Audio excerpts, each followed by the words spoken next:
si Kuya Jens, ano yan, reactor natin yan. Official reactor. Hello mga kalingap! Welcome back sa aking YouTube channel, this is Kuya Jens. So kung bago ka lang sa aking YouTube channel, huwag niyo pong kalimutang mag-subscribe at click the bell button para like updated sa bago upload na video. At huwag po nating kalimutang suportahan ng Butim Kalingap sa pangunguna ni Kuya Bal Santos Matubang, Ate Edna Vlog at syempre Kalingap Rob.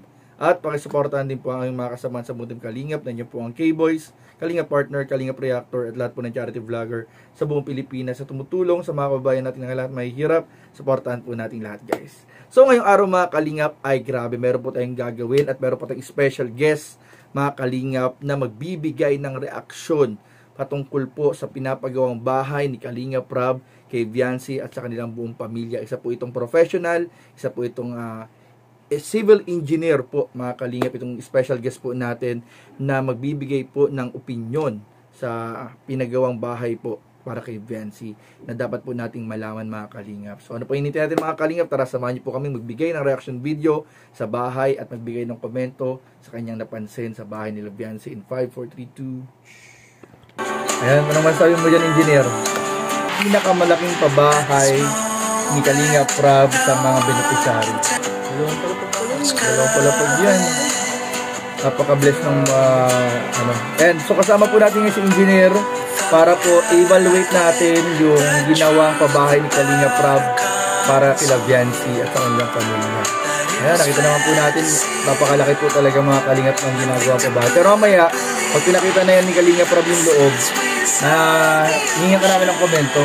Sa labas pa lang. Ang laki, yan o, sa likod. Magkano yan, i-jerry mo.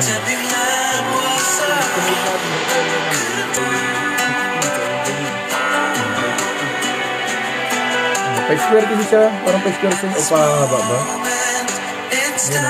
Ayan o. Para bro, kumano ako. Hiram pa yan. Bro, hiram pa pa oh. Grabe. May rampahan ng ano. Hiram pa pa bro. Grabe, kaya-kayang magparada ng misa sa Kenzo. So, ito. May tricycle kayo sila, saka? Dito. Sementado na rin pala dito guys. And ito po, di pa po tapos yung pintura nito. Ano? Di pa tapos yung pintura niya. Papaint pa yan. Oh, elevated siya. Hindi siya babain. Pero ano pa naman, first coating pa lang po yan. Ano bro?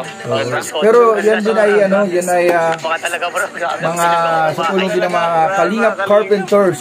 Lalo na nung nagkaroon ng pintana, saka ito, yung grills. Mayaman na si Mayaman na si Viancy. Elevated ngayon bro. May lagay na ng aircon guys. Ayan o. Viancy. Lagay ng aircon. Pasok tayo sa loob. Tara, pasok tayo mga Kalingap. Pasok tayo sa loob.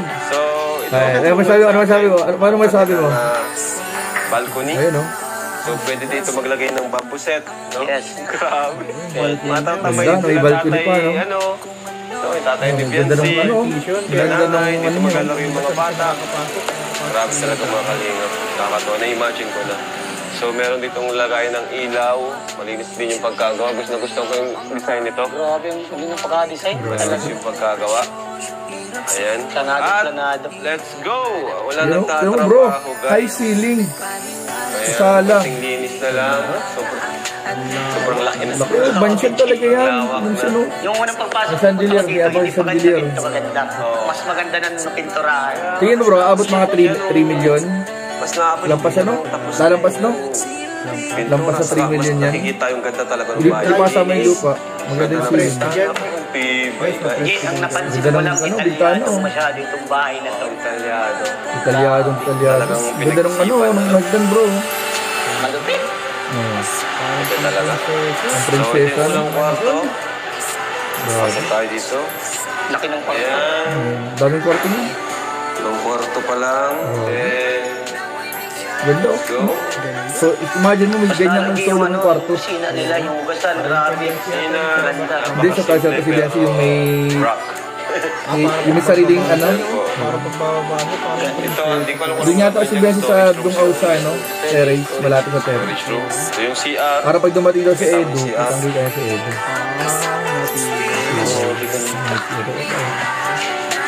Ayan. Ayos. Grabe. So yun lang muna, engineer. Anong masabi mo overall?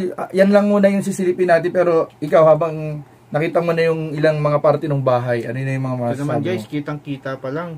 Isa sa number one rule, number one na mapapansin mo kapag ang bahay isang maganda at Quality talaga. Kalidad talaga. Kalidad. Mataas ang ceiling niya.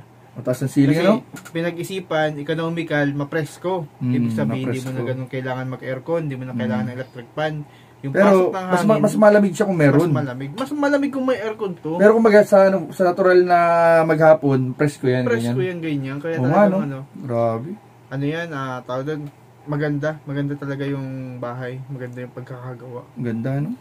So yun mga Kalingap, natapos na nga po tayo sa pagsilip ng bahay po na pinapagawa ni Kalingap Rob para kay Viancy at sa kanyang pamilya. So ngayon naman tatanungin naman natin si engineer kung ano yung kanyang nagustuhan na napansin doon sa overall, sa lahat na pangkalahatan, ano yung pinaka-highlights para sa doon bro na napansin mong magpaganda lalo nung ginawang bahay para kay Viancy. Para sa akin ito talaga una ko napansin. Ito yung design na napaka-luxury tingnan. Wow, Napaka-modern. Luxury, modern. Kahit hindi ganun ka laki, 100 area, pero meron sila nito. Yun guys ay yung indoor balcony. Ano yung tinatawag na indoor balcony? Kung mapapansin natin mga Kalingap pa, pag akyat pa lang ng hagdan, Yo, kahit nasa hagdan. second floor ka na, makikita mo pa rin yung nasa baba. Yun na nga yun yung Indoor pinaka-highlight. Indoor, yung pala ang tawag doon mga Kalingap. Napaka-luxury nun. Kasi Parang imagine siya, may princess ang bumababa, nasa taas pa lang, Kitang-kita aninag na. mo na agad yung ganda niya. yun nga yung paglabas ng kwarto, silip mo na yung mga nasa sala. Kitang-kita mo na agad yun. Indoor balcony pala ang tawag. Doon maganda indoor Luxury design yun balcony. at modern talaga yun. Grabe. Hindi na Asian design yun na luxury na Na pinamodern. magaling talaga. Grabe! Tapos talaga. Grabe guys! Napatigil sa sobrang Tapos ganda. talaga yun. Mamaya hanggang siguro to sa tingin ko hanggang mamaya makapaginipan niya yung indoor ano nga yan? Indoor balcony. Indoor balcony, grabe. Maganda, no? So, yun, may bago tayo natutunan, sa mga gusto magpagawa ng bahay. Kung gusto niyo ng ganun katulad kay Viancy, indoor balcony ang tawag pala yun. So, salamat, engineer, at nag-guest ka namin dito sa, Yes, kung gusto niyo magpagawa, magpagawa ng, Kung gusto niyo kung gusto niyo magparehat ng indoor balcony. So, every time na magre-reaction tayo ng mga bahay na pinapagawa ng Kalingap, sama natin si engineer para may bago tayong natututunan. So, yun lamang at maraming po salamat sa panonood. Please don't forget to like, comment, share, and subscribe sa ating mga video. Maraming po salamat. God bless. Bye-bye. Okay na. Salamat, engineer. Indoor balcony.